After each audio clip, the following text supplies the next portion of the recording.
জয় শ্রীকৃষ্ণ, জয় শ্রীকৃষ্ণ, জয় শ্রীকৃষ্ণ। जय राधा रानी की जय, जय वैष्णो माता की जय, जय सिया रामचंद्र की जय।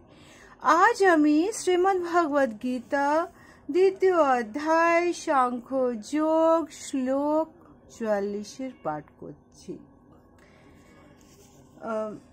ভোগ ঐশ্বর্য प्रसादक्तनां तयाः अप्रहन्तः चेतासां वयसात्मिकाः बुद्धिः समाधो न विधेयते।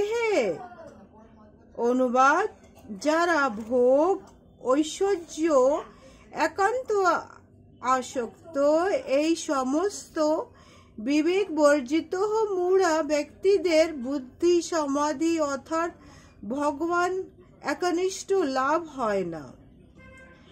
এখানে তাৎপর্য, এখানে ভগবান তার তার তার শিষ্যকে বলছে, তার ভক্তকে বলছে, চিত্ত যখন একাগ্র হয় তখন তাকে বলা হয় সমাধি। বৈদিক অভিধান নিরুক্ততে বলা হয়েছে, মন যখন আত্মাকে উপলব্ধি করার জন্য একাগ্র হয় তাকে তখন বলা হয় সমাধি। যে মানুষ ইন্দ্রিয় সুখের উপলব্ধি করতে উৎসুক এবং যারা অনিত্য জড় জগতের দ্বারা মোহাচ্ছন্ন, তাদের পক্ষে একাগ্রচিত্ত আত্ম উপলব্ধি বা সমাধি লাভ করা অসম্ভব। এখানে ভগবান তার শিষ্য অর্জুনকে বোঝাচ্ছেন কি, হে অর্জুন, তুমি একজন ক্ষত্রিয় এই জন্মে, কিন্তু তুমি একজন সিদ্ধ পুরুষ অবশ্যই। কেন?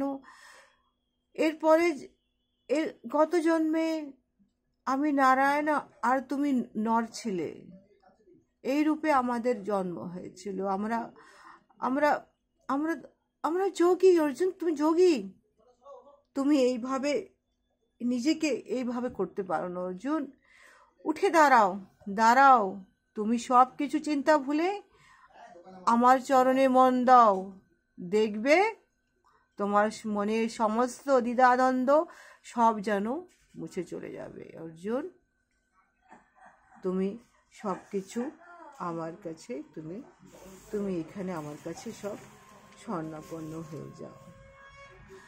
শ্লোক 45। ত্রিগুণাঃ বিষয়ঃ বেদাঃ নিঃশস্ত্রগুণাঃ ভবঃ অর্জুনঃ নিদ্বন্দ্বঃ নিত্যঃ নিযোগ অক্ষমঃ আত্মবাহান। অনুবাদ, বেদ প্রধানত জড়া প্রকৃতির 3টি গুণ সম্বন্ধে আলোচনা করা হয়েছে বেদে। হে অর্জুন, তুমি এই গুণগুলোকেও অতিক্রম করে নির্গুণ স্তরে অধিষ্ঠিত হও। সমস্ত দ্বন্দ্ব থেকে মুক্ত হয়ে এবং লাভ ক্ষতি আত্মরক্ষা দুশ্চিন্তা থেকে মুক্ত হয়ে আধ্যাত্মের চেতনা অধিষ্ঠিত হও। এখানে তাৎপর্য, এখানে ভগবান অর্জুনকে বলছে, তার বালসখাকে বলছে, তার শিষ্যকে বলছে, তুমি আমার স্বর্ণপন্ন হও অর্জুন, হও। সমস্ত কিছু গুণ অবগুণকে ছেড়ে দিয়ে তুমি আমার কাছে চলে এসো, আমার কাছে চলে এসো। লাভ ক্ষতি, তুমি এই যুদ্ধ থেকে কি পাবে আর কি হারাবে সেই সব চিন্তা ছেড়ে দিয়ে তুমি আমার কাছে চলে এসো অর্জুন। আমি রক্ষা করব, আমি তোমাকে এই সমস্ত বৈতরণী পার করব।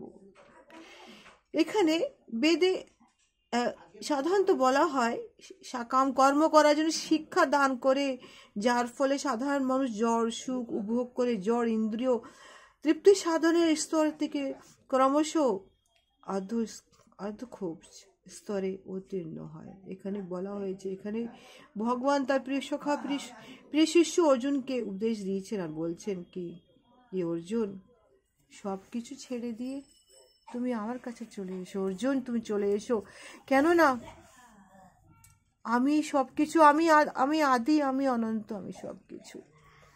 জয় শ্রীকৃষ্ণ, জয় শ্রীকৃষ্ণ, জয় শ্রীকৃষ্ণ। আগামী শ্লোকে আবার একটি শ্লোক, আবার আগামী ব্লগে একটা শ্লোক নিয়ে আমি আসবো। বলো জয় শ্রীকৃষ্ণ, জয় শ্রীকৃষ্ণ, জয় শ্রীকৃষ্ণ।